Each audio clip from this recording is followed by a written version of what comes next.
নমস্কার। আজকে explore with দীপদত্ত এই চ্যানেলে আমরা শুনবো রিয়েল এস্টেটে রিয়েলি গেম চেঞ্জার একজন মানুষের কথা। ফাউন্ডার শ্রী বালাজি,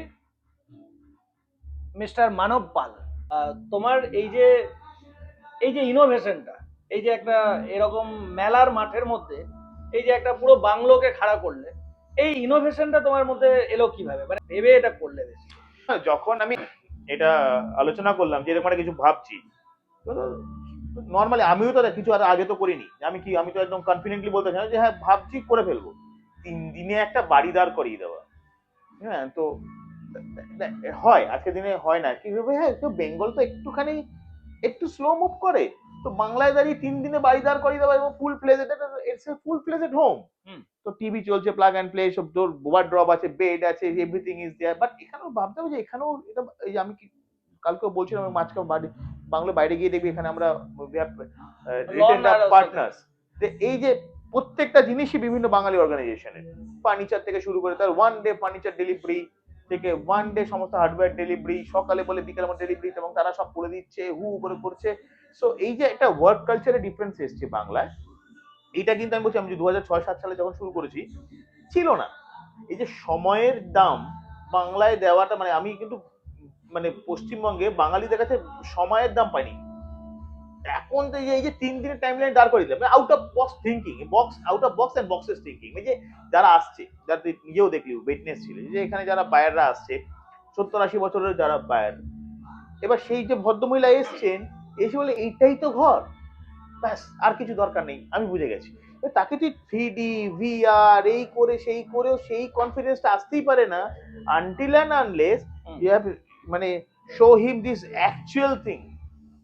সো এই যে একটা কাউকে অ্যাকচুয়াল ফিল করিয়ে দেওয়া, কিন্তু আপনি যেটা দেখছেন এইটাই সব, এইখানে এটা এভাবেই হবে, এটা এভাবেই দাঁড়াবে, এই ফিলিংটা থেকে যে লোককে আমরা যেই কনফিডেন্সটা দিতে পারছি, একটা আউট অফ বক্স, কারণ সেও যে বায়ার, সেও তো এরকম নয় যে সে অন্য কোথাও যায়নি। আগে আগে অনেক রিয়েল এস্টেট প্রোডাক্ট দেখেছে, সেই প্রোডাক্টটা দেখেছে, সেই প্রোডাক্টটা দেখে তার কি মনে হয়েছে, সেটা তাকে একটা প্ল্যান দেখিয়েছে, একটা 2D প্ল্যান দেখিয়েছে, 3D প্ল্যান দেখিয়েছে, তাকে ওয়ার্ক থ্রু দেখিয়েছে, কিন্তু এইরকম ভাবে তাকে একটা পুরো বাড়ি তৈরি করে দিয়েছে, যেখানে বাড়ি থেকে 600 কিলোমিটার দূরে এখানে একটা কিছু হচ্ছে, সেই 600 কিলোমিটার দূরে হচ্ছে সেটাকে আমার বাড়ির সামনে তৈরি করে নিয়ে এসে দেখিয়ে দিল।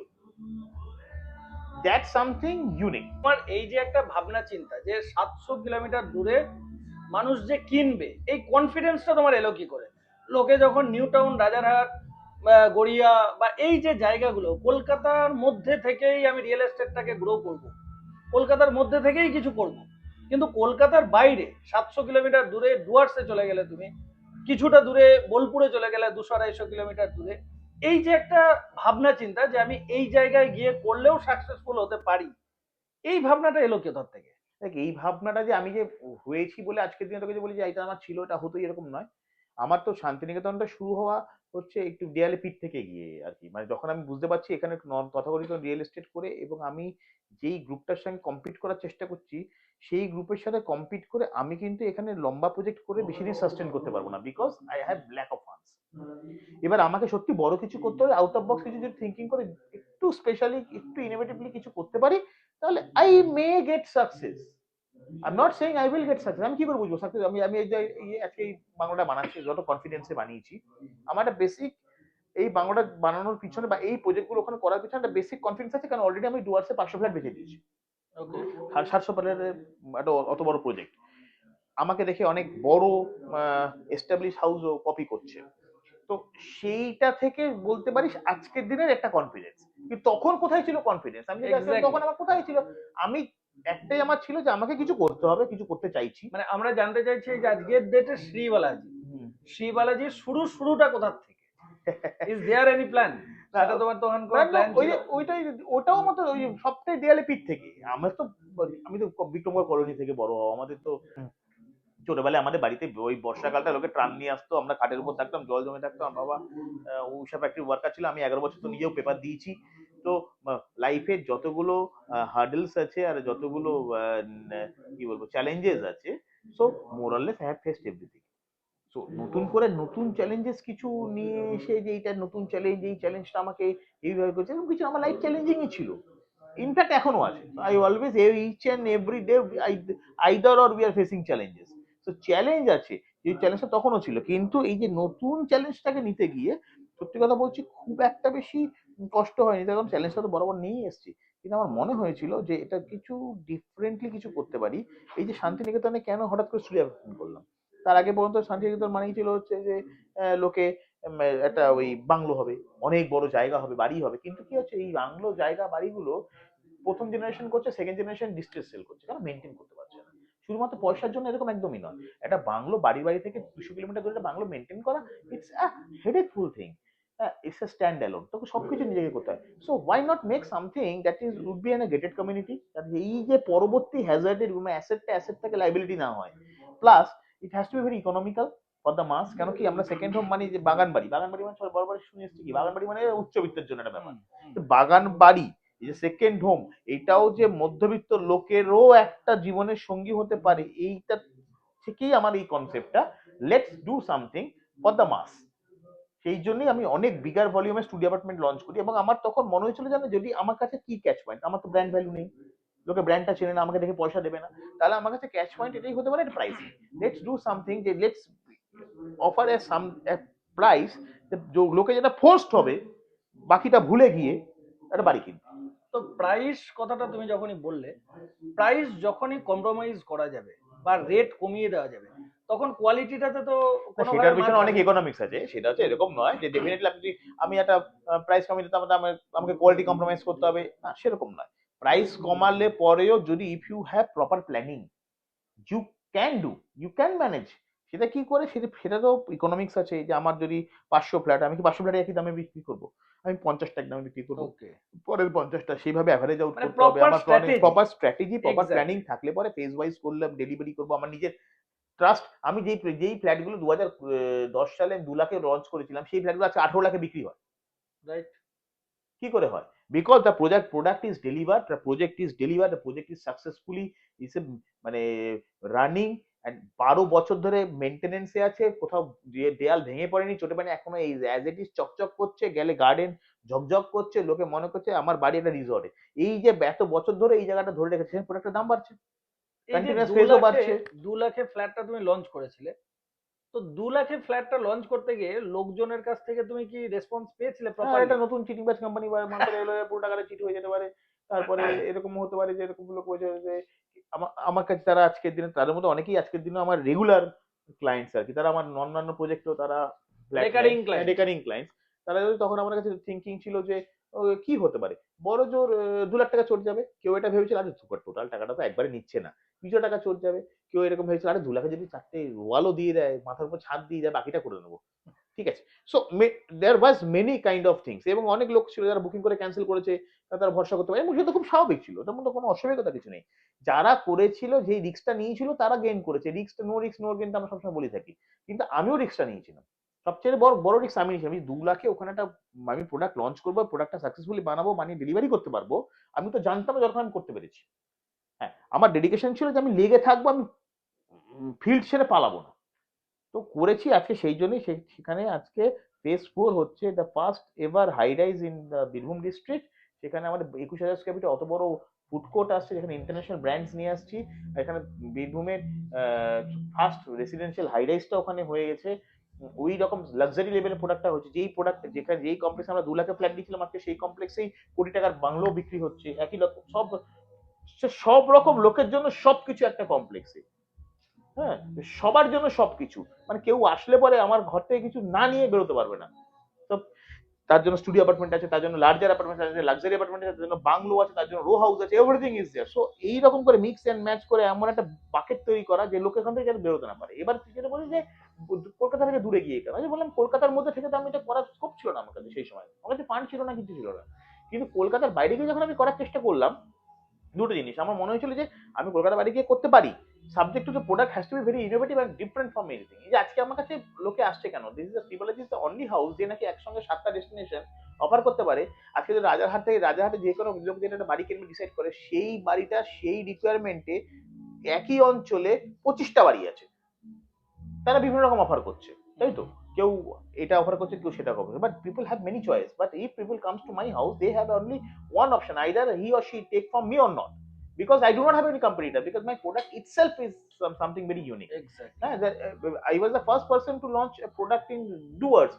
মেজর কন্ট্রোভার্সি যখন হলো ডুয়ার্স নিয়ে, তো ডুয়ার্সে যখন প্রোডাক্ট ডুয়ার্সে লোকে বাড়ি কেন কিনবে, ডুয়ার্সে ঘুরতে যাবে হ্যাঁ। কেন কিনবে? এই কেন কিনবে কোশ্চেন তো অ্যান্সার তো আমি দিতে পারবো না। কেন কিনবে আমি তোমাকে বলছি, দেখো এই দিচ্ছি তুমি করো। এটা ঠিক ওই আমি তো বারে বারে যে রেফারেন্সটা নিই সেটা হচ্ছে স্টিভ জবসকে যখন যখন স্টিভ জবস আইপড লঞ্চ করেছিল, তখন তাকে এক সাংবাদিক জিজ্ঞেস করেছিল, why iPod, what research you did, because মার্কেটে এমপি ফ্লো প্লাস 300-400 টাকায় পাওয়া যায় তখনকার বাজারে, কারণ আইপড তখনকার বাজারের রেসপেক্টে 20-21 হাজার টাকা দাম। হ্যাঁ, তো এর মধ্যে কি এমন ইনোভেশন আছে, কেন করলে, কি মার্কেট রিসার্চ করলে, তুমি কি করে ভাবছো প্রোডাক্টটা চলবে? Steve just replied so smartly that this is not the buyers or the market's responsibility to make us know what they actually looking for, what they actually dreaming for. It's the inventor responsibility to make something or innovate something and present in a market that this was the product actually you were looking for. তো যতক্ষণ পর্যন্ত তুই তৈরি না করতে, কেউ কি ভেবেছিল কখনো স্মার্টফোন জাতীয় কিছু একটা জিনিস হতে পারে? এটা মার্কেট রিসার্চ করে আসে কখনো?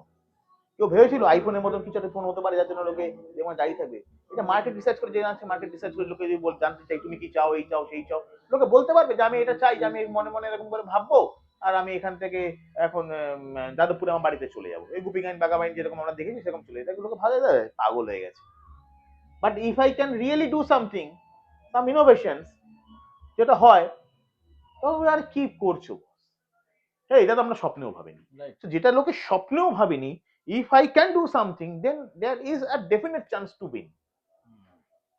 তো তুমি এই যে বোলপুরে গেলে, ডুয়ার্সে গেলে, লাটাগুড়ি তোমার যে বাংলোগুলো রয়েছে, সেই জায়গায় গিয়ে কোন রকম হার্ডেল ফেস করতে হয়েছে ওখানকার লোকাল এটা তো যে সেটা এটা তো better not to discuss elaborately on these particular issues, but definitely সব বিজনেসে হার্ডেল আছে, আমাদের বিজনেসেও হার্ডেলস আছে, hurdles are there.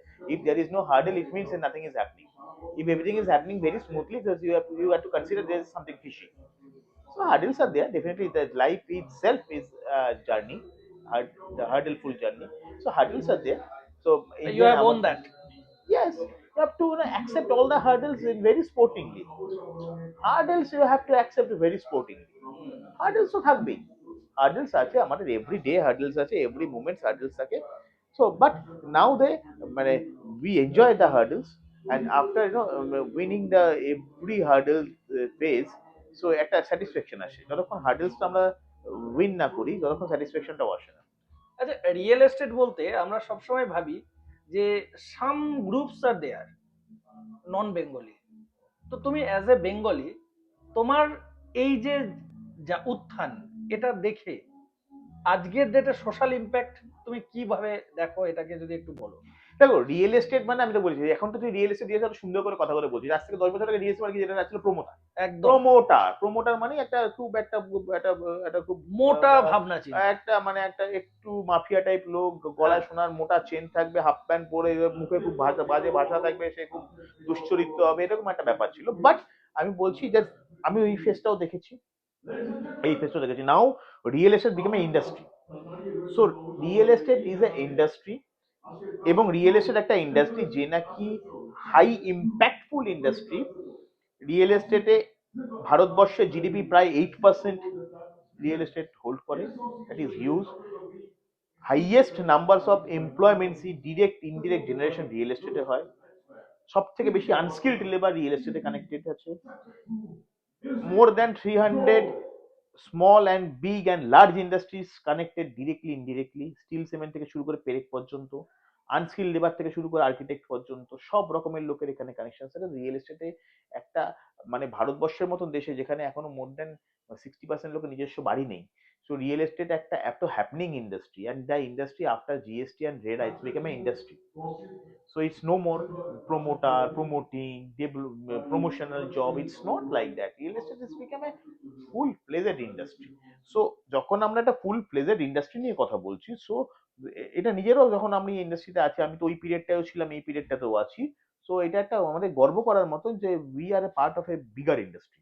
The larger industry, larger part of the society. So real এস্টেটে এখন এত বেশি কনজার্ভ, মানে আমরা যেই যদিও বেঙ্গল রিয়েল এস্টেট অনেক বেশি কনজারভেটিভ আমাদের comparing to the western part of the real estate of India and the northern part of তাহলে সেটা অনেক বেশি ওপেন মাইন্ডেড রিয়েল এখানে কনজারভেটিভ। এখানে রিয়েল এস্টেটটা খুব স্লো মুভ করে, এখানে রিয়েল এস্টেটটা খুব শেকি। বাট আফটার কোভিড আমরা কলকাতা মানে বেঙ্গলের রিয়েল এস্টেটকে অনেক ম্যাচিওর হতে দেখেছি। কারণ রেফেরা ইমপ্লিমেন্ট হয়ে যাওয়ার পর, জিএসটি ইমপ্লিমেন্ট হয়ে যাওয়ার পর এখন কি দেখে একটা অর্গানাইজ হাউস ছাড়া রিয়েল এস্টেটকে অপারেট করা সম্ভব না। একটা if the house is not organize তাহলে রিয়েল এস্টেট হবে না। তো এই যে চেঞ্জেসটা ইন্ডাস্ট্রিতে এসছে that is very significant and then মানে I am really enjoying the changes. আর এই জিনিসটা কন্টিনিউ হোক, এটা যত কন্টিনিউ হবে it's very good for the mass, very good for the society. আর রিয়েল এস্টেট নিয়ে ডেফিনেটলি আমি শুধু একা হোপফুল এরকম নেই, যারা আছে তারাও হোপফুল। আর যেটা তুই বলতে চাইছিলি যে নন বেঙ্গলি, হ্যাঁ দেখুন দেখুন হয়তো আমরা বাঙালিরা এখনো অনেক কম আছি, একটা সময় অবশ্যই ছিল, এখন রিসেন্ট টাইমসে আমরা অনেকটা কম আছি। তো আরো বেশি লোকজন আসুক, এখন প্রচুর ইয়াংস্টার, প্রচুর স্টার্টআপস বা এসব কিছু করছে। রিয়েল এস্টেটে এখন যেহেতু এখন ইন্ডাস্ট্রি হয়ে গেছে, so people can think something very innovative. And যখন রিয়েল এস্টেটের ফার্দার সামনে আরো বেশি অপরচুনিটিস আছে, যেমন বোলপুরে আমি একটা প্রোডাক্ট লঞ্চ করছি রিসেন্টলি, আস্থা নীর বলে। That's a assisted living, that's a next gen real estate product, assisted living. এখন অ্যাসিস্টেড লিভিং যেটা সেটা হচ্ছে আমরা কলকাতার শহরকে দেখেছি এবং আমাদের ভারতবর্ষের অনেক জায়গাতেই আছে, মেজর সিটিগুলো এখন বেসিক্যালি বৃদ্ধ হয়ে যাচ্ছে, বৃদ্ধ বাবা মারা থাকছে, ছেলেমেয়েরা বাইরে থাকছে। রাইট। সো তারা কিন্তু এরকম নয় যে তাদের কাছে কোনো কিছুর অভাব আছে, পয়সার অভাব নেই, কোনো কিছু যেটা অভাব আছে সেটা হচ্ছে একটা সঙ্গীর অভাব আছে, একটা এনভায়রনমেন্টের অভাব আছে, একটা সিকিউরিটির অভাব আছে। হ্যাঁ, আমরা সল্ট লেকে তো দেখছি কত এরকম আছে। So we are coming up with assisted living with a full fledged medical facility, full fledged assisted living, full fledged তার লাইফস্টাইল থেকে শুরু করে everything. So the first time we are going to introduce in Bolpur, that is also a very different line of real estate. So basically আমার প্রোডাক্টটা কিন্তু is a fusional real estate. Basically this is a blend of real estate along with hospitality. Right. এই যে একটা different প্রোডাক্টকে আমি match করি এবং আরো এর মধ্যে এভরিডে কিছু ইনোভেশনস আনার চেষ্টা করছি, প্রত্যেকটা দিন আনার চেষ্টা করছি। অ্যাসিস্টেড লিভিং কে এরপরে আমি আরো বেশি করে প্রমোট করার চেষ্টা করব। তো এইগুলোকেই আস্তে আস্তে বললাম কিপ অন থিঙ্কিং, এই থিঙ্কিংস গুলোকে যদি আমি কন্টিনিউয়াস না করতে থাকি তাহলে আমি হয়তো পিছিয়ে পড়বো। এই ডেলি থিঙ্কিং ইনোভেশন, এই মোটিভেশনটা আসে কোথা থেকে? কি জানি কোথা থেকে আসে এটা বলতে পারবো না। না তোমার এই যে এটা তো একটা সোর্স, মানে তোমাকে তো এটা ভাবতে সাকসেস থেকে হচ্ছে। আসে। আমি বলি যে কোনো লোক যদি পৃথিবীতে সে যদি সাকসেস পায় তাহলে সে তার থিঙ্কিং আরো বেটার হবে। হ্যাঁ, এবার তাহলে কি সাকসেসটা কি প্রতিনিয়ত হবে? ফেলিওর থেকে সাকসেসের গন্ধ আসবে। যদি ফেলিওরটা না আসে সাকসেস করার জেদ থাকবে না। সাকসেসটা আসলে পরে সে নতুন কিছু ভাবার জেদ থাকবে। সেঞ্চুরি করলে ডাবল সেঞ্চুরি করার চেষ্টা তো অবশ্যই সে করবে। সেঞ্চুরি তার করেই ফেলেছি। কিন্তু যতক্ষণ তার হাফ সেঞ্চুরি না হচ্ছে সে সেঞ্চুরির জন্য কাঁদছে। যখন সেঞ্চুরিটা একবার করে ফেললো, পরের সেঞ্চুরিগুলো খুব ইজিলি আসছে। ইজিলি আসছে। যেই পরের সেঞ্চুরি দু পাঁচটা হয়ে গেছে তখন এবার সেঞ্চুরির পরে তার আরো কনফিডেন্স বেড়ে যায়। Now I can go for double century. So এইখান থেকে লোককে ফেলিওর থেকে উইনিং একটা স্টেজে আসতে হবে। যতক্ষণ ফেলিওর থেকে উইনিং স্টেজে না আসছে ততক্ষণ পর্যন্ত সেই মজাটা পাবে না। আর যতক্ষণ মজা না পাচ্ছে কাজ করে মজা পাওয়াটা খুব ইম্পর্টেন্ট। যতক্ষণ কাজ করে মজা না পাচ্ছে ততক্ষণ কিন্তু খুব টাফ। কাজটাকে প্যাশন করে নিতে হবে, প্যাশনটাকে প্রফেশন করতে হবে। প্যাশনটাকে কাজটাকে প্যাশন করা ইজ ডিফিকাল্ট। কেউ যদি গাইতে ভালো না পারে তাকে সে আমি গাইতে বাবা গাইতে বলছে আমার গানটাকে প্যাশন করবো, হবে না। প্যাশনটা যদি তার ছবি আঁকা থাকে, ছবি আঁকাটাকে সে প্রফেশন করবে, তবেই গিয়ে সাকসেসটা আসবে। যেটা প্রফেশন, যেটা প্যাশন, যে একটা ভালো প্লেয়ার, খেলাটা তো সে আইপিএল খেলবে বলে খেলেনি। রাইট। সে ভালো প্লেয়ার, সে গিয়ে আইপিএল এ হিট করেছে, কিন্তু আইপিএল খেলবে বলে খেললে পারে মুশকিল। আচ্ছা, তোমার যে এই যে ডেলি কাজ, এই কাজে তো প্রচুর রিস্ক ফ্যাক্টর কাজ করে, সেই রিস্কটাকে কিভাবে ম্যানেজ করো? দেখ, রিস্ক তো সব কাজেই আছে, কোন কাজে রিস্ক নেই? রিস্ক সব কাজেই আছে। হ্যাঁ, এবার তুই বলতে পারিস যে রিস্ক আছে, সেই রিস্কটাকে মানে এটা কি হচ্ছে, এটা না একটা এটা রেগুলার এক্সারসাইজ বলতে পারিস। এটা রেগুলার এক্সারসাইজ। রিস্কটা হচ্ছে তুই যত এই রিস্কটাকে আমি ফেস করব, রিস্কটাকে আমি যত ফেস করতে থাকবো তত সেই রিস্কের থেকে আমি একটা ছোট রিস্ককে ওভারকাম করতে পারলে সেখান থেকে কিছু শিক্ষা হয়ে যায়। তারপরে তার পরের রিস্কটা একটু বড় থাকলে পরে সেখান থেকে লড়ে সেখান থেকে বেরিয়ে আসলে আরেকটু শিক্ষা হয়ে যায়। তো রিস্ক গুলোকে ফেস করতে হয়। আর এটা তো কোনো ডিকশনারি নেই এই রিস্কটাকে এভাবে হ্যান্ডেল করে, এটা রিস্ক ম্যানেজমেন্ট। হ্যাঁ আমরা তো ফুটপাথ দিয়ে হাঁটি কেন? রাস্তা দিয়ে গাড়ি যাবে, অ্যাক্সিডেন্ট হবে না, তা বলে কি ফুটপাথে অ্যাক্সিডেন্ট হচ্ছে না? একদম। কিন্তু আমি জেনে বুঝে রাস্তা দিয়ে যদি হাঁটি তাহলে সেটা আমার ফল্ট। ফুটপাথ থাকতে রাস্তা দিয়ে হাঁটবো কেন? So there is specific risk management. So before we are moving and going forward for something, so we have to adopt that idea the how to be little less risked zone। তো সেটা জেনে তারপরও তো risk তো আর হয়েই, যে কোনো কিছু ব্যবসা মানেই রিস্ক। হ্যাঁ, ব্যবসা মানে তো ওই মাসের শেষে পয়সা তো পাবো না, সেই রিস্কটা তো থাকবেই। সেই রিস্কটাকে আমি ওভারকাম করতে পারি একমাত্র তার জন্য আমিই হচ্ছে একমাত্র লোক যে করতে পারি। তো ওটা আমাকে করতে শিখতে জানতে হবে। ওটা জলে না নামলে সাঁতার শিখতে পারবে না ভাই। ও বই পড়ে পড়ে রিস্ক ম্যানেজমেন্ট করা যায় না। নেক্সট জেনারেশন যারা মনে করছে যে রিয়েল এস্টেট নিয়ে কাজ করবে বা রিয়েল এস্টেট নিয়ে স্টার্ট আপ করবে, তাদের জন্য তোমার কি উপদেশ বা অ্যাডভাইস বলতে পারো? যেই সময় থেকে আমি রিয়েল এস্টেট করেছি আর আজকের দিনে যা রিয়েল এস্টেট অনেক চেঞ্জ হয়ে গেছে। এখন একটা অর্গানাইজ হাউস না হলে রিয়েল এস্টেটে সার্ভাইভ করা সম্ভব না। আমি কিছুক্ষণ আগে বললাম now is everything is become very organised and that is very good for the industry, good for the whole nation, good for the buyers. Real estate এখন আফটার জিএসটি রেডা এসব হতে একটা ফুল ফ্লেজেড টিম না থাকলে, কারণ compliance এখন অনেক high, এই ফুল ফ্লেজেড টিম না থাকলে মানে রিয়েল এস্টেটে কিছু এখন সার্ভাইভ করা ইটস রিয়েলি টাফ। সেই জন্য আমি কখনো কাউকে বলবো না ঢাল নিয়ে তরোয়াল নিয়ে নিজাম সর্দারে বা রিয়েল এস্টেটে এসো। হ্যাঁ, এবার এর মানে কিন্তু আমি ডিমোটিভেট করছি না, রিয়েল এস্টেটে এসো না, বাট আমি বলছি না রিয়েল এস্টেট করো না। বাট তোমাকে রিয়েল এস্টেট করতে গেলে পরে যেটুখানি যা দরকার মেকানিজম যেটা দরকার you have to take that things. ওটা থাকলে পরে রিয়েল এস্টেটের মতো বললাম এটা একটা হ্যাপনিং ইন্ডাস্ট্রি। বিশেষ করে ভারতবর্ষের মতো দেশে দেখুন, ইউরোপ এবং আমেরিকাতে কি হচ্ছে, ওখানে মোর দ্যান 90% লোকের নিজস্ব ঘর আছে।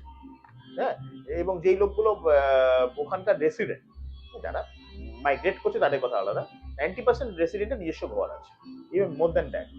তো এটা ইন্ডিয়াতে যেটা অনেক কম। তো there is a huge opportunity.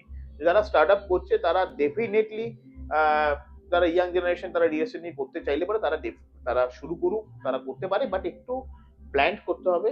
Now you need a fund backup, without fail you need a fund backup. তো ফান্ড ব্যাকআপটাও থাকতে হবে, ঠিক এগুলো পরে হবে। ব্যক্তি মানব পাল, একটু অন্যরকম একটা কোশ্চেন করছি, ব্যক্তি মানব পাল স্পিরিচুয়ালি কতটা কানেক্টেড? আমি এমনিতে স্পিরিচুয়াল পার্সন, আমার কোম্পানির নাম শুনলে পরেই বুঝতে পারছি শ্রী বালাজি। তো আমি এমনি স্পিরিচুয়াল পার্সন। আমি আমার বাড়িতে মোটামুটি নেতা মন্ত্রী সবাই আছেন, প্রচুর বড় ঠাকুর ঘর আমাদের। বাড়ি থেকে পুজো না করে সে ভোর 4টে হোক, রাত্রি 2টোর সময় ফ্লাইট করতে বেরোলে পরেও, আর বেলা 2টোর সময় বেরোলে পরেও পুজো না করে আমার বাড়ি থেকে আমি কেন কেউই বেরোয় না। সো পুজো করাটা কিন্তু এরকম নয় যে পুজোটা করছি নিয়ম অনুযায়ী, পুজোটা is something that's is a devotion, এবং সেটা রেগুলার বেসিসে করা। তখন কিন্তু সেখানে একটা বিশ্বাস জন্মায়, একটা আস্থা জন্মায়। হ্যাঁ, এবং ছোটবেলায় যেমন বাচ্চাদের বলতো, মা বাবার বলতো তুমি খেয়ে নাও, খেয়ে নাহলে কিন্তু এক্ষুনি জুজু চলে আসবে। জুজু জিনিসটা কি বাচ্চাটা জানে না, বাট মা ওকে যখন জুজু বলছে, জুজু মানে একটা এমন কিছু যেটাকে দেখলে ভয় পাবো। সো ওইটা কিন্তু মায়ের কথার উপর বাচ্চাটার ভরসা। তুমি বাইরে যেও না, আমার হাত ধরে যেও, নাহলে পড়ে গেলে ব্যথা লাগবে। ওকে তখন যতক্ষণ না পড়ছে ততক্ষণ বুঝতে পারিনি ব্যথাটা কি জিনিস। সো এই যে আস্থা, এই যে ভয়, এই যে খারাপ কাজটা করো না, বাজে জিনিসটা করো না, এই যে কতগুলো জিনিস আছে জীবনে যেগুলো খুব দরকার। সো আমি একটা কখনো বিপদে পড়লে পরে জেনারেলি আমরা কখনো একটু খারাপ হলে ভগবান একটু দেখে নিও, দেখো কি করা যায়। আস্থা, এবং সেইটা যদি সেই ভরসাটা আমার কাছে থাকে, সেই ভরসাটা যদি আমার সঙ্গে থাকে, আমার মনে সত্যি আমি সত্যি যদি আস্থা রাখতে পারি, সেই আস্থার ফল আমি পাবো। সেখানেই তো ভগবানের এক্সিস্টেন্স। তো ভগবান বা সুপার পাওয়ার যাকে আমরা বলি, তার এক্সিস্টেন্স তো অবশ্যই সেখানে। তো সেই এক্সিস্টেন্সটা থাকছে, এবং সেটা আমাদের দৈনন্দিন জীবনে ব্যবসা থেকে শুরু করে এভরিবার ইটস দেয়ার, ডেফিনেটলি দেয়ার, এটা থাকে, ওই এক্সিস্টেন্সটা থাকে। এই যে স্পিরিচুয়াল হতে গিয়ে একটা নিয়মানুবর্তিতা বা ডিসিপ্লিন অলওয়েজ মেনটেন করছো, এই যে তুমি বললে সকালবেলা বেরোতে গেলে তুমি পুজো পাঠ করেই বেরোচ্ছ, এইটা সামহাও তোমার কর্মজীবনেও কি এফেক্ট করে? তোমার কি মনে হয়? হ্যাঁ, যে কোনো কিছু যদি কেউ যদি লাইফকে ডিসিপ্লিন না করতে পারে তাহলে কি করে হবে? উশৃঙ্খল লাইফস্টাইলে কখনো ব্যবসাদার হয়ে যায় বা কোনো কিছুই হওয়া যায় না, সেটা অন্য কথা। But you have to be discipline in every manner, in every way.